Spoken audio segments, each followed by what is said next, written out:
गुरु प्यारी साध संगत जी, राधा स्वामी। प्यारी साध संगत जी, आप सभी को प्रणाम। आप सभी के भीतर बैठे कुल मालिक को प्रणाम। आज का यह सत्संग विशेष सत्संग रहने वाला है, क्योंकि आज के इस सत्संग में नाम की महिमा की गई है। नाम कहो, शब्द कहो, मात्र शब्दों का ही भेद है। बात उस धुन की ही हो रही है जो तुम्हारे घट में गूंज रही है। उस धुन से जुड़े साधकों के जीवन में कौन सी रुकावटें दूर हो जाती हैं, आज के इस सत्संग द्वारा हम विस्तार पूर्वक समझेंगे। सत्संग को ध्यान पूर्वक अंत तक श्रवण करें।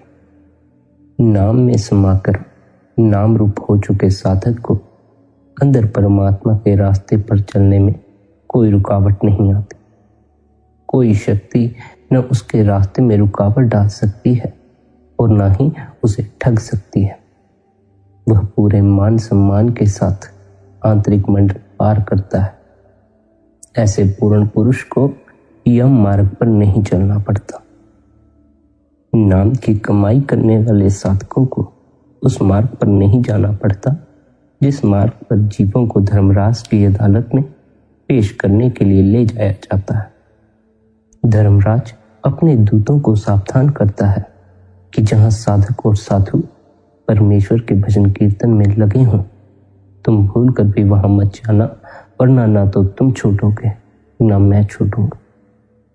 इसका अर्थ है कि जिन भक्तों के अंदर अनहद शब्द के बाजे बज रहे हैं, जो भीतर शब्द की उस धुन से जुड़ चुके हैं, उनको उस रास्ते पर नहीं जाना पड़ता जिस रास्ते पर धर्मराज के दूत उनके पुण्य कर्मों का फल छीन लेते हैं, जिस रास्ते पर उनको अनेक प्रकार की यातनाएं दी जाती हैं। चित्रगुप्त सबका लेखा लिखता है, पर नाम की कमाई करने वाले की तरफ आंख उठाकर भी नहीं देखता। नाम की कमाई करने वाले साधकों का सच्चे धर्म से संबंध जुड़ जाता है। पूर्ण संतों का जो मार्ग है वह सच्चे धर्म की सीढ़ी है। यह नाम की कमाई का मार्ग है जिससे जन्म जन्मांतरों के पापों का नाश हो जाता है और आत्मा निर्मल होकर हरि में समा जाती है, परमात्मा में समा जाती है। यही धर्म का असल उद्देश्य है। उद्देश्य है तुम्हें धर्म से जोड़ना, तुम्हें परमात्मा से जोड़ना, क्योंकि परमात्मा से जुड़कर ही तुम आनंदित हो सकते हो। संसार में धर्म तो बहुत है, पर सच्चे धर्म के साथ किसी बिरले भाग्यशाली का ही संबंध जुड़ता है। बड़े बिरले जीव हैं जो सच में आनंदित मालूम पड़ते हैं। बड़े बिरले जीव हैं जो सच में सुखी मालूम पड़ते हैं, सच में तृप्त मालूम पड़ते हैं। अधिकतर लोग तो निराश ही मालूम पड़ते हैं। उनके चेहरे पर तो अतृप्ति का भाव ही झलकता है। तृप्त हो नहीं सकते क्योंकि प्रयास बाहर का है। धन कमाते हैं, सोचते हैं तृप्त हो जाएंगे। इकट्ठा हो जाता है तो तृप्ति का कोई अनुभव नहीं होता। फिर भी खालीपन करता रहता है, अतृप्ति का भाव बना रहता है। फिर सोचते हैं विवाह कर लेंगे तो तृप्त हो जाएंगे, फिर भी कोई तृप्ति का अनुभव नहीं होता। फिर सोचते हैं बच्चे पैदा कर लेंगे तो तृप्त हो जाएंगे, फिर भी कोई तृप्ति का अनुभव नहीं होता। सदैव खालीपना करता रहता है। खालीपना करेगा ही क्योंकि तृप्ति का अनुभव भीतर से होता है। तृप्त तुम तब होते हो जब तुम भीतर उस शब्द से जुड़ जाते हो। तुम्हारी अतृप्ति का जो असल कारण है वह तुम्हारी आत्मा की प्यास है, ना कि तुम्हारे मन की प्यास। मन तो कभी तृप्त नहीं होता। मन तो प्रतिदिन नई नई इच्छाएं खड़ी करता चला जाता है। तुम्हारी आत्मा तृप्त होती है, तृप्त हो सकती है, लेकिन तब जब वह परमात्मा में समा जाए, तब जब आत्मा उस शब्द से जुड़ जाए जो तुम्हारे ही भीतर गूंज रहा है। मनुष्य इसे पहचान नहीं पाता। मनुष्य यह पहचान नहीं पाता कि यह जो निरंतर भीतर से मांग उठ रही है, तृप्त होने की, यह मांग किस कारण से उठ रही है। मांग उठती है आत्मा के तल से। मनुष्य मन के तल से सोचता है और मन के तल से ही उसे पूरा करने का प्रयास करता है। मन के तल तक धन है, मन के तल तक संसार है। आत्मा के तल पर मन नहीं आता। आत्मा के तल पर धन नहीं रह जाता, संसार नहीं रह जाता। आत्मा के तल पर परमात्मा के कारण तृप्ति होती है, धन के कारण नहीं। जब तक तुम जीवित हो तब तक आत्मा मांग करती रहेगी उस परमात्मा में समा जाने के लिए। अगर तुम इस मांग को पूरा नहीं करते हो तो जीवन भर तुम्हें अतृप्ति का ही अनुभव होगा। तुम चाहे तृप्त होने के लाखों उपाय करते रहो, लाखों प्रयास करते रहो, धन इकट्ठा कर लो, बड़ा मकान बना लो, विवाह कर लो, फिर भी तुम अपने को अतृप्त ही पाओगे। तुम अगर मन के तल से ही तृप्त होने निकले हो तो तृप्त न हो पाओगे, क्योंकि मन कभी तृप्त नहीं होता। मन तो निरंतर नई नई इच्छाएं खड़ी करता है। तुम इसकी अनेक इच्छाएं भी पूरी करते रहो तब भी ये कहाँ तृप्त होता है। इसका स्वभाव ही ऐसा है कि इसे जो मिलता है यह उसमें तृप्त नहीं होता, बल्कि फिर यह नए की ओर देखना शुरू कर देता है, नए पर आंख टिका लेता है। फिर इसे कुछ और चाहिए, वह जो तुमने इसे ला दिया उसमें से इसका रस विलीन हो जाता है। मन को तृप्त करने का कोई उपाय नहीं है, क्योंकि मन सदैव ही नई नई इच्छाएं खड़ी करता चला जाता है। आत्मा को तृप्त करने का उपाय अपने ही भीतर उतर जाना, उस शब्द से जुड़ जाना, उस परमात्मा से जुड़ जाना। फिर जो अतृप्ति का अनुभव तुम्हें होता है, यह जो खालीपन तुम्हें लगता है, यह भरने लग जाएगा, तृप्ति का अनुभव होने लग जाएगा। आत्मा की प्यास है, इसे बुझाना होगा। मन की प्यास नहीं है। मन की प्यास को बुझाने में लगे तो कभी बुझा ना पाओगे। बहुत लोग हुए हैं, बहुतों ने मन की प्यास बुझाने का प्रयास किया, लेकिन कोई भी मन की प्यास नहीं बुझा सका। प्यास तो उठती है आत्मा के तल से, लेकिन व्यक्ति पकड़ लेता है मन के तल से, क्योंकि खुद ही मन के तल पर जीता, सोच विचार में जीता है, मस्तिष्क में जीता है। जिस कारण जो प्यास बड़ी गहरे से उठती है आत्मा से, उसे व्यक्ति मन की समझ से ही पकड़ लेता है, मन की समझ से ही उसकी पूर्ति में लग जाता है। मन संसारी कल्पनाओं के अतिरिक्त और कुछ नहीं करता। मन में इन संसारिक लोगों की शक्लें, हमारे रिश्तेदारों की शक्लें, हमारे प्रेसी का चेहरा, हमारे पति का चेहरा, हमारे बच्चों का चेहरा, मन में इन संसारिक पदार्थों की शक्लें घूमती रहती हैं, इन संसारिक लोगों की शक्लें घूमती रहती हैं। जिस कारण मन के तल पर जीने वाला व्यक्ति यह सोचता है कि उसकी यह जो प्यास उठी है यह बुझेगी इन संसारिक पदार्थों के कारण, इन संसारिक लोगों के कारण, इस संसार के कारण। मन के तल पर जीने वाला व्यक्ति संसार में ही जीता है, संसार में ही फंसा रहता है, क्योंकि मन संसार है। यदि मन चला जाए तो संसार भी विदा हो जाता है। वह फिर आत्मा की प्यास को बुझाने में असमर्थ रह जाता है, क्योंकि मन के तल से ही प्यास को पकड़ लेता है और मन के तल से ही उसे बुझाने का प्रयास करता है, लोगों के जरिए बुझाने का प्रयास करता है, संसारिक पदार्थों को इकट्ठा करके तृप्त होने का प्रयास करता है। तृप्त तो नहीं होता और अशांत हो जाता है। यह प्यास मन की नहीं है, यह जो मांग उठ रही है, यह जो प्यास बुझ नहीं रही है, यह आत्मा की प्यास है, आत्मा की मांग है। यह प्यास बड़े गहरे से उठ रही है और यदि तुम्हें इसे बुझाना है तो तुम्हें भी बड़े गहरे में उतरना होगा। जब आत्मा का परमात्मा से मिलाप होगा तब तुम्हें तृप्ति का अनुभव होना शुरू होगा। जब आत्मा का शब्द से मिलाप होगा तब तुम्हें तृप्ति का अनुभव होना शुरू होगा, क्योंकि तृप्ति भीतर की बात है, बाहर की बात नहीं। तृप्त होने के लिए भीतर की यात्रा होती है, बाहर से कोई भी तृप्त नहीं होता। जो बाहर से तृप्त होने निकला है वह मन के कारण निकला है, और मन कभी भी तृप्त नहीं होता। मन की तो तुम अन्य कोई इच्छाएं पूरी करते रहो, मन फिर नई नई खड़ी करता चला जाए। आत्मा तृप्त होती है, लेकिन किसी की आत्मा तृप्त हो ऐसा मालूम नहीं पड़ता। किसी को आत्मा की खबर भी हो, अपनी आत्मा का कोई अनुभव भी हो, ऐसा भी मालूम नहीं पड़ता।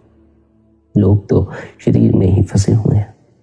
मनुष्य अपने को शरीर से अधिक समझता ही नहीं है, अपने को मन से अधिक समझता ही नहीं। मन में ही फंसा है, संसार में ही उलझा है, और संसार कहीं बाहर नहीं। मन में जो विचारों का जोड़ है, कल्पनाओं का जोड़ है, वासनाओं का जोड़ है, वही संसार है। मनुष्य ने अपने भीतर अपनी ही कल्पनाओं से, अपने ही विचारों से, अपने अपने अनुसार संसार निर्मित कर रखा है। मन में उलझे हुए लोग अधिक नजर आते हैं, आत्मा से जुड़े हुए कम नजर आते। जो आत्मा से जुड़े हुए हैं वे ही तृप्त होते हैं, लेकिन आत्मा की ही खबर नहीं है। आत्मा की खबर लगती है पूर्ण संतों की शरण में जाकर। आत्मा की खबर लगती है सच्चे धर्म के साथ जुड़कर, पर सच्चे धर्म के साथ किसी विरले भाग्यशाली का ही संबंध जुड़ता है। असल में वही जीव धार्मिक है जो अंतर में नाम से लिप जोड़कर परमात्मा के चरण कमलों में समा जाता है। नाम के रंग में रंगे हुए जीव को मुक्ति का द्वार प्राप्त हो जाता है। वह खुद भी तर जाता है और अपने कुल को भी तार लेता है। नाम में समाकर नाम का रूप हो चुके गुरुमुख आप भी तर जाते हैं और अपने शिष्यों सेवकों को भी तार लेते हैं। ऐसे पूर्ण पुरुष भिखारियों की तरह 84 के चक्कर में नहीं भटकते और वे प्रयास करते हैं कि प्रत्येक व्यक्ति 84 के इस चक्कर से मुक्त हो सके। उन पूर्ण पुरुषों का अपने शिष्यों से इतना प्रेम है कि वे अपने शिष्यों को बार बार यह उपदेश देते हैं कि अपने भीतर उतरो। वे अपने शिष्यों को बार बार समझाते हैं कि भजन बंदगी करो। भजन बंदगी करोगे तो अवश्य ही उस मालिक से तुम्हारा मिलाप हो जाएगा। शिष्य शुरू शुरू में जिद्दी ही होते हैं, बात नहीं मानते, पर यदि शिष्य निरंतर गुरु द्वारा दिए अभ्यास को करता रहे तो धीरे धीरे शिष्य का स्वभाव भी गुरु की तरह होता चला जाता है। शिष्य भी गुरु की तरह भीतर से आनंदित होने लग जाता है। शुरू शुरू में शिष्य अभ्यास से बचने का भी प्रयास करता है, लेकिन एक बार अगर शिष्य को भीतर का रस, भीतर के स्वाद की खबर लग जाए तो शिष्य अपने आप ही अभ्यास के लिए आतुर हो जाता है। जैसे जैसे शिष्य का गुरु के प्रति विश्वास बढ़ता चला जाता है, शिष्य गुरु के उपदेश पर अमल भी करना शुरू कर देता है। जितना शिष्य का विश्वास पक्का होता चला जाता है, वह गुरु के उपदेश पर उतना ही अमल करता चला जाता है और गुरु के उपदेश पर अमल कर कर एक दिन अपने भीतर उस नाम से जुड़ जाता है, अपने भीतर गूंजते शब्द से जुड़ जाता है। नाम रूप हो चुका गुरुमुख आवागमन के बंधनों से मुक्त हो जाता है। उसके प्रभाव से उसका परिवार भी परमेश्वर प्राप्ति के सच्चे मार्ग पर चलकर मुक्ति प्राप्त कर लेता है। नाम की कमाई करने वाले साधक को आंतरिक रूहानी मंडलों का अनुभव होता है। रूहानी मंडलों का अनुभव रूह के कारण होता है। रूह रूहानी मंडलों का अनुभव कर सकती है। मन द्वारा रूहानी मंडलों का अनुभव नहीं होता। मन द्वारा तो कल्पनाएं ही होती। कल्पनाएं किसी तरह का अनुभव नहीं होती। रूह से जुड़कर रूहानी मंडलों का अनुभव होता है। इसलिए अपनी रूह से जुड़ो, अपनी आत्मा से जुड़ो। मन से ही जुड़कर सदा अपने जीवन को व्यतीत करने से तुम्हें अपनी आत्मा की खबर न लग सके। मन से ही जुड़े रहोगे तो संसार की ही खबर लगेगी। मन के तल पर जो अपने को समझा है वही अपने को समझते रहोगे। इस संसार का हिस्सा समझते रहोगे, अपने को शरीर समझते रहोगे, अपने को विचार समझते रहोगे, अपने को वासनाएं समझते रहो। तुम जो असल में हो इस मन से परे उस होने की खबर लो। अपनी आत्मा का अनुभव करो, अपनी रूह का अनुभव करो। रूह का अनुभव होगा तो रूहानी मंडलों की यात्रा कर सकते हो। रूह का अनुभव नहीं है तो रूहानी मंडलों का अनुभव कैसे हो सकता है? अपने ही भीतर उतर कर अपनी रूह की पहचान करो। रूह की प्यास उठती है उस परमात्मा में समा जाने के लिए, लेकिन तुम प्यास पकड़ लेते हो मन के तल पर, जिस कारण प्यास बदलकर धन की प्यास में बदल जाती है, मकान की प्यास में बदल जाती है, पद की प्यास में बदल जाती है। मन जिसे जानता है मन उसी की तो प्यास पैदा करेगा। मन तो धन को ही जानता है, मन तो पद को ही जानता है, मन तो मान सम्मान, मन तो संसार को ही जानता है।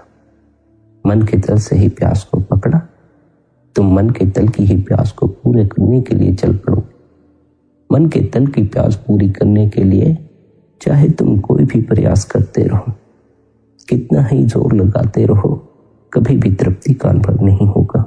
कभी भी प्यास बुझती हुई मालूम नहीं पड़ेगी, क्योंकि प्यास आत्मा की उठ रही है। अपनी आत्मा का अनुभव करोगे तो आत्मा की प्यास को बुझा सकते हो। अभी शरीर का अनुभव होता है, इसलिए शरीर की प्यास बुझा लेते हो, पानी पी लेते हो। जब आत्मा का अनुभव करोगे तब आत्मा की प्यास बुझा सकोगे। तब पानी काम ना आएगा, तब भीतर का अमृत काम आएगा, भीतर गूंजता शब्द काम आएगा। अभी आत्मा सोई हुई है। जैसे जैसे अभ्यास करोगे आत्मा जागृत होना शुरू हो जाएगी। जैसे जैसे आत्मा जागने लगेगी तुम्हें भीतर अनुभव होना शुरू हो जाएगा कि तुम्हारे भीतर एक और तल है जिस पर तुम ठहर सकते हो। अभी मन का तल ही नजर आता है, इसलिए अगर तुम शरीर के तल से भीतर की तरफ सरकते हो तो मात्र मन के तल तक ही पहुंच पाते हो, विचारों के तल तक ही पहुंच पाते हो, कल्पनाओं तक ही पहुंच पाते हो। जब आत्मा का अनुभव होना शुरू होगा, जब आत्मा जागृत होना शुरू होगी, तो तुम्हें मन के परे भी एक तल का अनुभव होना शुरू होगा। फिर तुम मन से परे होने लगोगे, फिर तुम आत्मा के तल को पकड़ने लगोगे, क्योंकि एक बार जैसे भीतर की खबर लग गई, भीतर का स्वाद लग गया, फिर वह उस स्वाद की तरफ अपने आप से ही खींचता चला जाता है। फिर वह स्वाद ही उसे अपनी तरफ खींचता ले जाता है। तुम्हें भीतर का जरा सा स्वाद भी लग जाए तो वह जरा सा स्वाद भी तुम्हें भीतर की तरफ ऐसा मोड़ता है कि फिर तुम कभी बाहर की तरफ निकलते ही नहीं। फिर तुम अपने भीतर ही ठहर जाते हो, फिर तुम उस परमात्मा के साथ ही ठहरे रहते। फिर अगर तुम संसार में भी विचरते हो तो तुम्हारा ख्याल तुम्हारे भीतर ठहरा रहता, तुम्हारा ख्याल बाहर नहीं फैलता, तुम पर बाहर की परिस्थितियों के प्रभाव नहीं पड़ते, तुम्हारा भीतर स्थिर रहता है, तुम्हारा चित्त स्थिर हो जाता है, तुम्हारे भीतर किसी तरह का कोई कंपन नहीं होता। आत्मा का अनुभव करोगे, रूह का अनुभव करोगे तो रूहानी मंडलों की यात्रा कर सकते हो। मन का ही मात्र अनुभव है तो कल्पनाओं की यात्रा कर सकते हो, विचारों की यात्रा कर सकते हो। बाहर फैलते अपने ख्याल को भीतर की तरफ समेट लेना, यही आत्मा को अनुभव करने का मार्ग है। आत्मा का अनुभव भीतर से होता है। जो ख्याल बाहर फैला है उसे यदि हम भीतर की तरफ समेट लें तो हम आत्मा का अनुभव कर सकते हैं। विचारों के कारण हमारा ख्याल बाहर ही बाहर फैलता रहता है, इसलिए हमें निरंतर भजन सिमरन में बैठना चाहिए, निरंतर ध्यान में बैठना चाहिए, तीसरे दिल पर ध्यान को टिकाना चाहिए, ताकि हमारा ख्याल इन विचारों द्वारा, इन नौ द्वारों द्वारा संसार में न फैले, बल्कि हम उसे भीतर की तरफ समेटें। हमारे खंडित ध्यान के कारण हमें भीतर का अनुभव नहीं हो पाता। जितना हमारा ध्यान पक्का होगा, जितना हमारा ध्यान इकट्ठा होगा, उतना ही हमें भीतर का अनुभव हो सकता है। ध्यान को पक्का कर लेने का अर्थ है कि अब तुम्हारा ध्यान खंडित नहीं होता, विचारों में तुम्हारा ध्यान बढ़ता नहीं, बल्कि तुम्हारा ध्यान जो तुम कर रहे हो उस करने में ही लीन है। तुम उस करने में ही मगन हो, किसी अन्य तरह के विचार में तुम खोए हुए नहीं। इतना होश हम एक ही झटके में साधने में असमर्थ, इतना ध्यान हम एक ही झटके में पक्का कर लेने में असमर्थ। इसलिए हमें निरंतर अभ्यास करते रहना चाहिए। हम जो निरंतर अभ्यास करते हैं वह निरंतर हमारे ध्यान को पक्का करता है, उससे हमारा ध्यान निरंतर इकट्ठा होता है। हो सकता है अभी हमें उसका कोई अनुभव न हुआ हो, लेकिन जैसे ही आपका ध्यान इकट्ठा होता चला जाएगा, आपके भीतर होश बढ़ता चला जाएगा। ध्यान खंडित होने के कारण होश भी खंडित हो जाता है, बिखर जाता है, मूर्छा आ जाती। जितना ध्यान इकट्ठा होगा उतना होश भी बढ़ेगा। जितना होश बढ़ता चला जाएगा उतना ही आप जागरूक होते चले जाएंगे और जीवन नया नया मालूम बढ़ना शुरू हो जाएगा। उस जागरूकता में ही भीतर का अनुभव हो सकता है। हमारा जो अभ्यास है वह निरंतर होश को पक्का करने का है। अभ्यास द्वारा हम पूरी तरह वर्तमान में जीने की कला सीखते हैं। हम वर्तमान में जीते तो हैं, लेकिन हम भीतर से वर्तमान में नहीं होते। कभी हम अतीत के विचारों में खोए होते हैं, कभी भविष्य के विचारों में खोए होते हैं, कभी अगले पल के विचारों में खोए होते हैं, कभी कहीं खोए होते हैं, कभी कहीं खोए होते हैं। हम वर्तमान में नहीं होते, हमारा विचार भीतर खंडित होता है। हम बाहर जहां हैं वहां मौजूद नहीं होते, बल्कि भीतर अनेकों जगह मौजूद होते। इस खंडित ध्यान के कारण मूर्छा आती है, होश विलीन हो जाता है। जैसे जैसे तुम अपने ध्यान को पक्का करते जाओगे, वैसे वैसे होश पक्का होता चला जाएगा। निरंतर अभ्यास करते रहोगे तो निरंतर ध्यान पक्का होता रहेगा। फिर एक घड़ी आएगी जब वह ध्यान ही तुम्हें सहायता प्रदान करेगा अपने भीतर का अनुभव करने के लिए। भीतर की खबर लग सके तो आत्मा की खबर लग सके, आत्मा की खबर लगे तो जो आत्मा के तल से प्यास उठती है उसकी खबर लग सके। तब कहीं जाकर तुम उसे तृप्त कर सकते। तब कहीं जाकर तुम्हें पता चलता है कि असल में जो तृप्त होने की मांग थी वह किस कारण उठ रही थी। आत्मा परमात्मा से बड़े समय से बिछड़ी हुई है और आत्मा की परमात्मा की तरफ एक कुदरती कशिश है। आत्मा परमात्मा में समाकर ही रहेगी। तुम चाहे इस प्यास की ओर गौर करो या ना करो, इस जन्म करो या ना करो, गहरे में जो प्रक्रिया चल रही है वह आत्मा की परमात्मा में समा जाने की प्रक्रिया चल रही है। जो उस प्यास को पहचान लेता है वह आत्मा का परमात्मा से मिलाप करवा लेता है और इस प्रक्रिया से बाहर हो जाता है, जन्म मरण की प्रक्रिया से बाहर हो जाता है। जो इस जन्म में उस प्यास को पहचान नहीं पाता वह फिर जन्म लेता है, दुख भोगता है और फिर सुख की खोज में निकलता है। अनेकों जन्म भटक कर, अनेकों जन्म दुख भोग कर, अनेकों जन्म सुख की खोज कर कर, अनेकों दरों पर भटक कर, अनेकों गुरुओं के पास भटक कर, फिर एक जन्म में उसे अपने भीतर की खबर लगती है। उसे उस आत्मा की खबर लगती है जिसके कारण यह प्यास उठती थी, जिसके कारण तृप्त होने की मांग उठती थी। वह आत्मा की परमात्मा की तरफ कुदरती कशिश है, क्योंकि आत्मा परमात्मा से बिछड़ी हुई है। तुम मन के तल पर जीते हो, इसलिए तुम अपने को शरीर समझते हो। मन तुम्हें यह भ्रम पैदा करता है कि तुम शरीर हो, क्योंकि मन में सारा संसार समाया। तुम अगर अपने को शरीर भी जानते हो तो मन के कारण ही जानते हो। तुमने मन में ही अपने शरीर की प्रति कल्पनाएं गढ़ रखी हैं, अपने रंग रूप के प्रति कल्पनाएं गढ़ रखी। वही सब तुम्हें शरीर के होने का अनुभव देती हैं। अगर वे भीतर से निकल जाएं, तुम्हारे विचार भीतर से निकल जाएं, तो तुम बड़ी उलझन में पड़ जाओगे। तुम मन के तल पर जीते हो, इसलिए उस प्रक्रिया को नहीं पहचान पाते जो बड़े गहरे में घट रही है। असल में जो प्रक्रिया चल रही है वह आत्मा की परमात्मा में समा जाने की प्रक्रिया चल रही है। तुम चाहे इस प्रक्रिया का सहयोग करो या ना करो, ये फिर भी गहरे में चलती रहेगी। तुम्हें कभी जीवन भर तृप्ति का अनुभव नहीं होगा जब तक आत्मा का परमात्मा से मिलाप नहीं होता। इस अतृप्ति के कारण ही तो व्यक्ति बार बार संसार में ठोकरें खाता। तृप्त होने का एक ही मार्ग है अपने शरीर में अपने भीतर उतर जाना, अपने भीतर उतर कर उस आत्मा का अनुभव करना। लेकिन व्यक्ति अपने भीतर उतरता नहीं, बाहर ही बाहर घूमता, फिर मृत्यु के वक्त तृप्त नहीं हो पाता। फिर प्रकृति उसे यह जामा देती है, तृप्त होने का मौका देती है। फिर आत्मा की प्यास उठती है, फिर व्यक्ति मन के तल से प्यास को पकड़ लेता है, फिर धन से तृप्त होने की कल्पनाएं करने लगता है, फिर विवाह से तृप्त होने का ख्याल अपने भीतर बिठा लेता। तृप्त फिर नहीं होता, फिर जीवन बर्बाद चला जाता। तृप्ति तब होती है जब तुम आत्मा का परमात्मा से मिलाप करवा सकते हो, जब तुम अपनी ही आत्मा का अनुभव कर लेते हो, अपने ही भीतर उतर जाते। सद्गुरु तुम्हें भटकने से बचा लेता है। सद्गुरु तुम्हें कहता है यह जो तृप्ति की मांग उठती है यह आत्मा की मांग है। अपने भीतर उतरो, अपनी आत्मा की खबर लो, उस बूंद की खबर लो। उस बूंद की खबर लोगे तो सागर की खबर लग सकती है।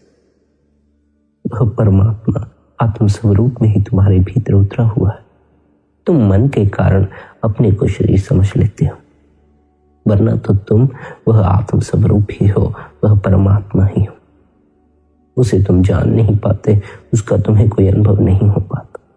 अनुभव होता है तो शरीर का, अनुभव होता है तो संसारिक परेशानियों का, आंतरिक अनुभव कोई नहीं होता, आनंद का अनुभव कोई नहीं होता।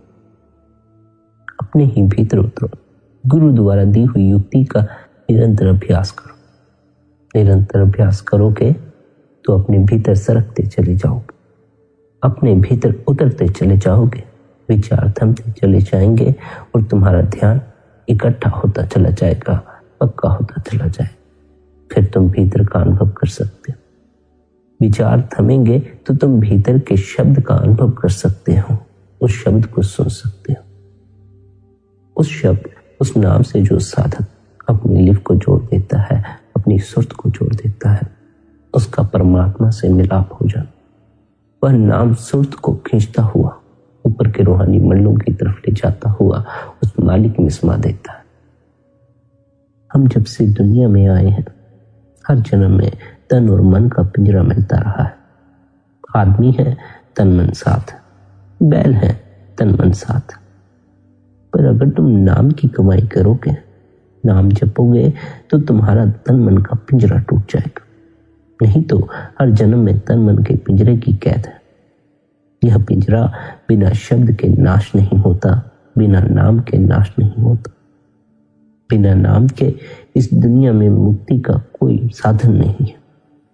करोड़ों किताबें, करोड़ों ग्रंथ, वेद शास्त्र पढ़ लो, करोड़ों योग अभ्यास कर लो, जब तक आत्मा अंदर न जाए, पर्दा न खुले, मालिक नहीं मिलता। यह जो तुम्हारा शरीर है, तुम्हारी आत्मा इसमें रहती। यह तुम्हारा जो शरीर है, यह सदा रहने की जगह नहीं है। यह तो किराए का मकान है, तुमसे छीन लिया जाएगा। सब इसे छोड़ देते हैं, हमें भी इसे छोड़ देना होगा। इस घर से होकर उस घर में चले जाना होगा। यह घर रहने वाला नहीं है, हमें तो उस घर की खबर लेनी है जो हमारा सच्चा घर है। यह शरीर हमारा सच्चा घर नहीं। आत्मा का सच्चा घर वह सचखंड है, शरीर सच्चा घर नहीं है। शरीर तो यहीं मिट्टी में मिल जाता। अगर इस घर को छोड़कर तुम उस घर में प्रवेश कर जाओगे तो सदा के लिए सुखी हो जाओगे, क्योंकि वह लफानी है। वहां पहुंचकर फिर न आना है न जाना है। फिर तुम्हारा जन्म मरण का चक्कर समाप्त हो जाता है, तुम्हारा मालिक से मिलाप हो जाता है। फिर ऐसा भी नहीं है, यह जो शब्द है, यह जो नाम है, किसी ऐसे व्यक्ति के भीतर ही मौजूद होगा जो बड़े पुण्य कर्म करता हो। किसी ऐसे व्यक्ति के भीतर ही मौजूद होगा जो पूजा पाठ करता हो। नहीं, यह शब्द सभी के भीतर मौजूद है। वह मालिक प्रत्येक व्यक्ति के भीतर मौजूद है। हम सब एक दूसरे में भेदभाव करते हैं, लेकिन वह परमात्मा किसी में भेदभाव नहीं करता। हमारे बच्चे अलग अलग हो सकते हैं, लेकिन उस मालिक का कोई बच्चा अलग नहीं होता। सभी उसी के बच्चे हैं, सभी ने एक दिन उसी में समा जाना है। इसलिए मालिक सदा ही सदैव के भीतर मौजूद है। वह शब्द सबके भीतर मौजूद है। चोरों, ठगों, बदमाशों के अंदर भी वह शब्द मौजूद है। बस फर्क इतना है कि वे बाहर ही बाहर रहे। उन्होंने भीतर गूंजते उस संगीत को नहीं सुना, भीतर गूंजते उस शब्द को नहीं सुना। अगर सुना होता तो चोर न रह जाते, सुना होता तो ठग या बदमाश न रह जाते, बल्कि भक्त हो जाते। जिन्होंने भी भीतर गूंजते उस शब्द की ध्वनि से अपनी लिप को जोड़ा, उस संगीत को सुना, उनका ख्याल मालिक की तरफ मुड़ जाता है। उनका पूरा जीवन ही रूपांतरित हो जाता है। वे मालिक के चरणों में अपने आप को समर्पित कर देते हैं।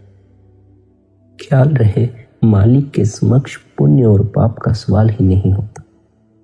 मालिक के समक्ष तो, मालिक के सामने तो तुम्हारे भाव की बात होती। तुम्हारे भाव में मिलावट हो तो तुम मालिक को मूर्ख नहीं बना सकते। तुम्हारा भाव शुद्ध हो तो मालिक अपने आप ही तुम्हारी ओर खींचा चला आता है। हमारे भाव में मिलावट होती है।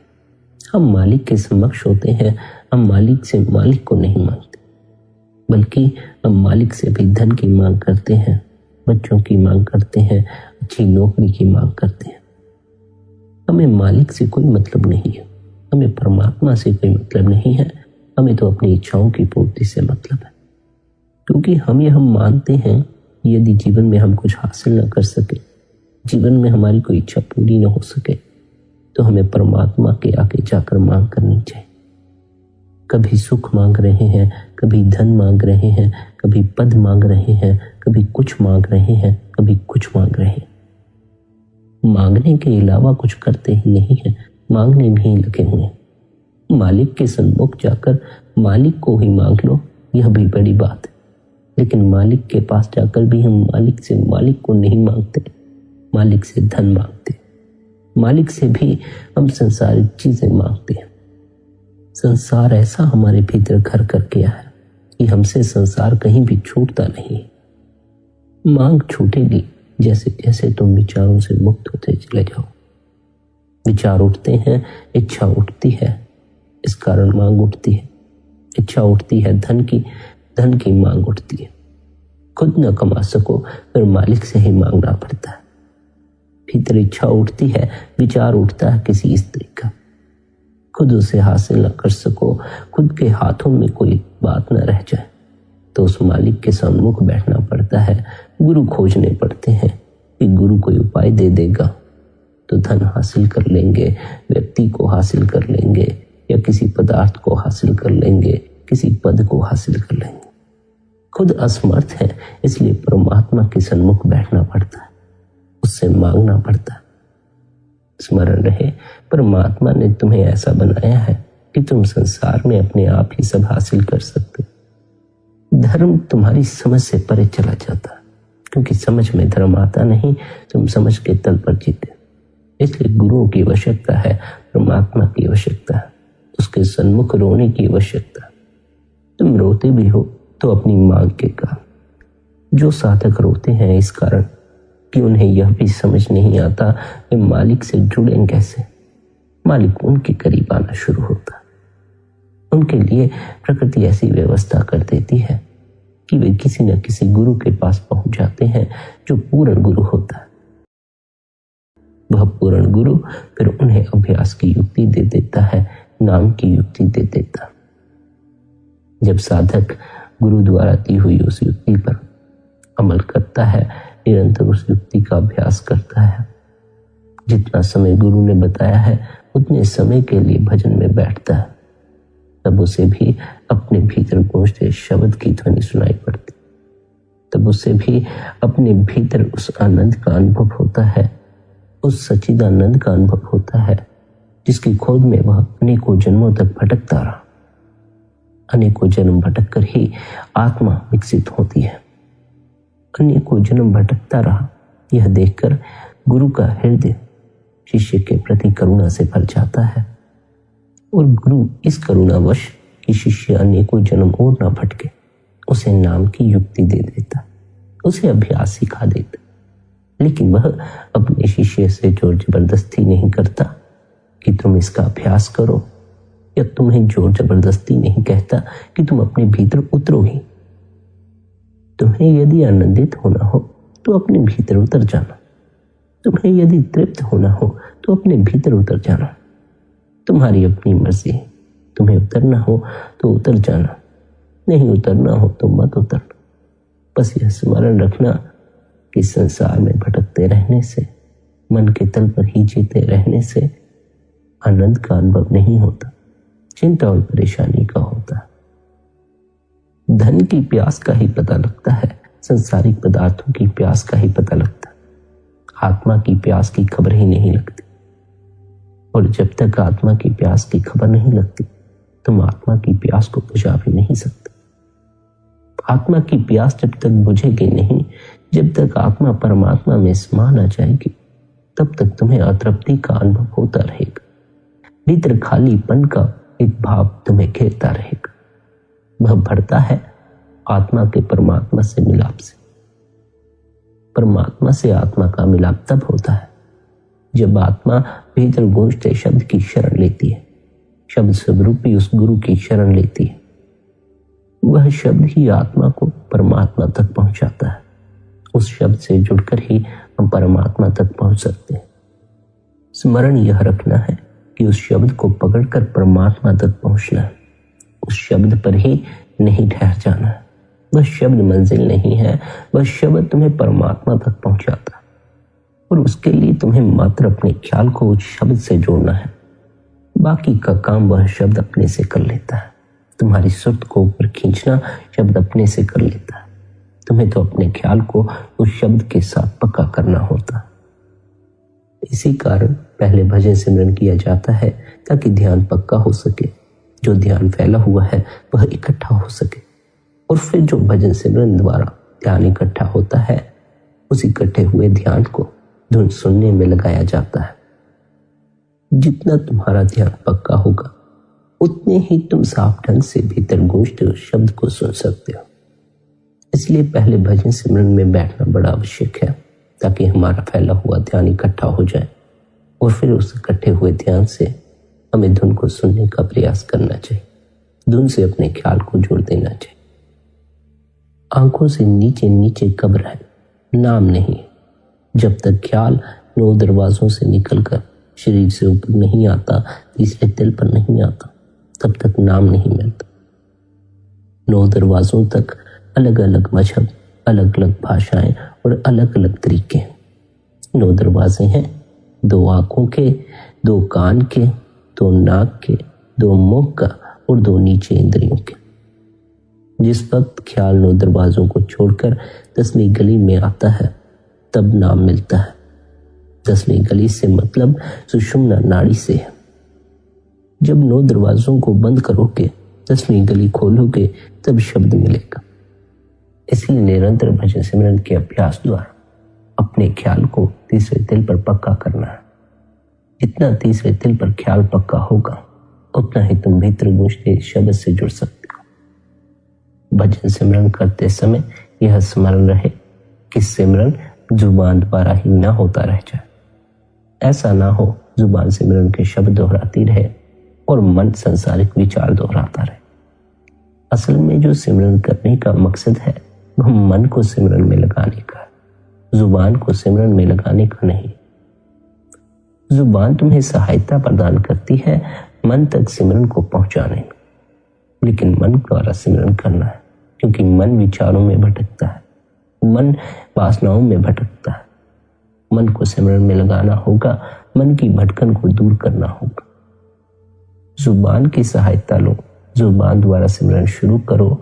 जुबान की सहायता से सिमरन के शब्दों को मन तक पहुंचाओ, फिर मन द्वारा सिमरन करो। मन द्वारा जो सिमरन होगा उससे तुम्हारे विचार शांत होंगे, उससे तुम्हारी वासनाएं शांत होंगी, उससे तुम्हारी इच्छाएं शांत होंगी।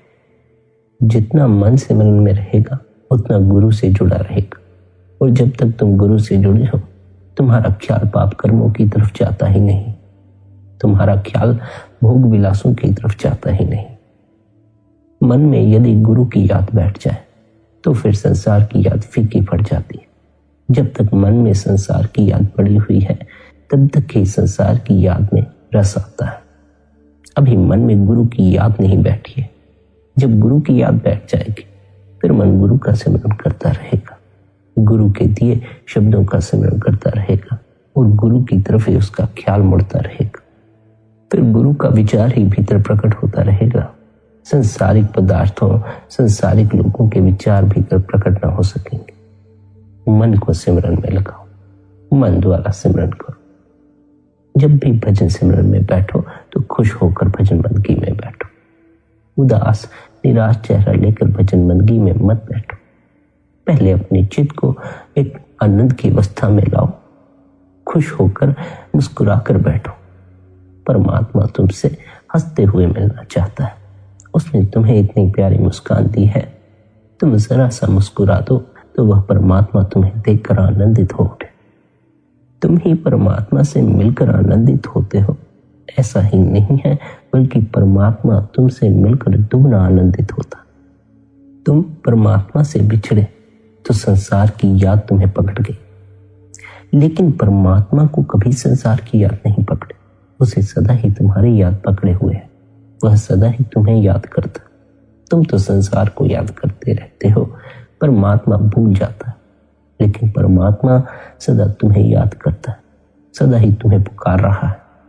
तुम यदि उसकी आवाज सुनने में समर्थ हो जाओ तो तुम पाओगे कि वह परमात्मा सदा से तुम्हें ही पुकार रहा है और तुम्हारे ही इंतजार में बैठा हुआ है। तुम ही उसकी तरफ कदम नहीं उठाते। क्यों?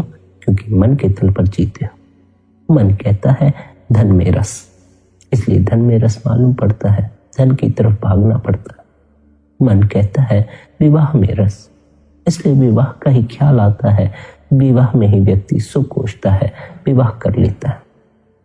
लेकिन सुख ज्यादा समय तक टिकता नहीं, क्योंकि सुख का संबंध भीतर से है, बाहर से नहीं। जो भीतर से सुख से जुड़ गया वह बाहर से भी सुखी हो जाए। जो भीतर से सुख से वंचित है वह बाहर के सुख से भी सुखी नहीं हो पाता। अपने ही अंतस में उतर जाओ, अपने ही भीतर उतर जाओ, तब कुछ हो सकता है। अपने ही भीतर डुबकी मारोगे तब आनंद में नहा सकते हो। अपनी आत्मा की खोज करो।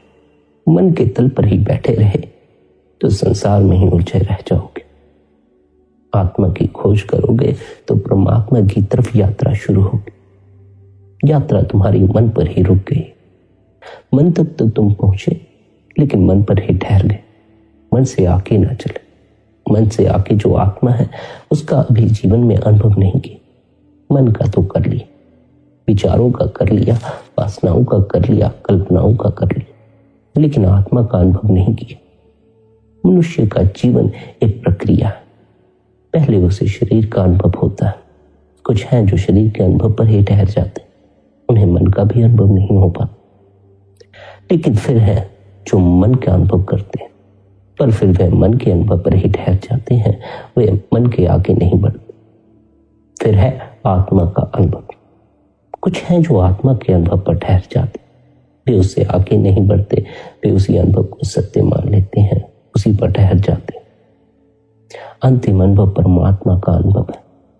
परमात्मा का जब अनुभव होता है तो न आत्मा रह जाती है, न मन रह जाता है, न शरीर रह जाता। फिर जो है सब कुछ परमात्मा ही हो जाता। फिर परमात्मा के अतिरिक्त कुछ नहीं बचता, कुछ शेष नहीं रह जाता। हर तरफ परमात्मा ही हो जाता। परमात्मा का अनुभव आत्मा के अनुभव के बगैर नहीं होता। इसलिए पहले आत्मा का अनुभव कर लेना आवश्यक है। अपने ही इस शरीर के भीतर उतरोगे तो तुम्हें अपनी आत्मा का अनुभव होगा। अभी मन के तल पर ठहरे हो, इसलिए आत्मा का अनुभव नहीं हो। जैसे जैसे भीतर उतरोगे मन का तल छूटता जाएगा, भीतर एक और तल का अनुभव होगा। एक और जगह का अनुभव होना शुरू होगा, जिस तल से मन तुम्हें अपने से अलग दिखाई पड़ना शुरू हो जाएगा, विचार तुम्हें अपने से अलग दिखाई पड़ने शुरू हो जाएगा। जब तुम्हें दिखाई पड़ेगा कि तुम विचार नहीं हो, तुम मन से अलग हो, तब तुम्हारे लिए मार्ग और आसान हो जाएगा। फिर तुम अपने उस होने को जानने के लिए और भी गहरी साधना कर सकते हो, और भी गहरे ध्यान में उतर सकते हो। जितना तुम ध्यान में उतरोगे, जितना गहरे में उतरोगे, उतना ही तुम्हें भीतर का अनुभव होता चला जाएगा, उतना ही तुम्हें अपनी आत्मा का अनुभव होता चला जाएगा, शब्द का अनुभव होता चला जाएगा, रूहानी मंजिलों का अनुभव होता चला जाएगा। इसलिए गुरु ने जो अभ्यास दिया है, निरंतर उस अभ्यास का पालन करते रहें। निरंतर उस युक्ति को इस्तेमाल करके अपने जीवन को एक नई दिशा की तरफ ले चलें। अपने ही भीतर उतर जाएं उस युक्ति का इस्तेमाल करके। वह युक्ति गुरु ने आपको इसीलिए दी है कि आप अपने ही भीतर उतर सकें और अपने ही भीतर का अनुभव कर सकें। गुरु ने यदि कहा है कि तुम्हारे भीतर शब्द है, तो तुम्हें उस शब्द से जुड़ने के लिए गुरु ने युक्ति भी दे दी। यदि गुरु कहता है शब्द है और युक्ति भी उसने दे दी है, तो तुम उसका इस्तेमाल करके उस शब्द से जुड़ सकते हो। पर अगर तुम युक्ति का इस्तेमाल ही ना करो, तुम अभ्यास ही ना करो, तो फिर उस शब्द की खबर कैसे लगी? फिर अपनी आत्मा की खबर कैसे लगी? फिर मन का यह तल छूटेगा कैसे? सत्य का अनुभव होगा कैसे? सत्य की खबर लो, आत्मा का अनुभव करो। निरंतर भजन सिमरन करते रहो, निरंतर ध्यान करते रहो। अपना ख्याल रखो। आप सभी के भीतर बैठे कुल मालिक को प्रणाम। राधा स्वामी जी।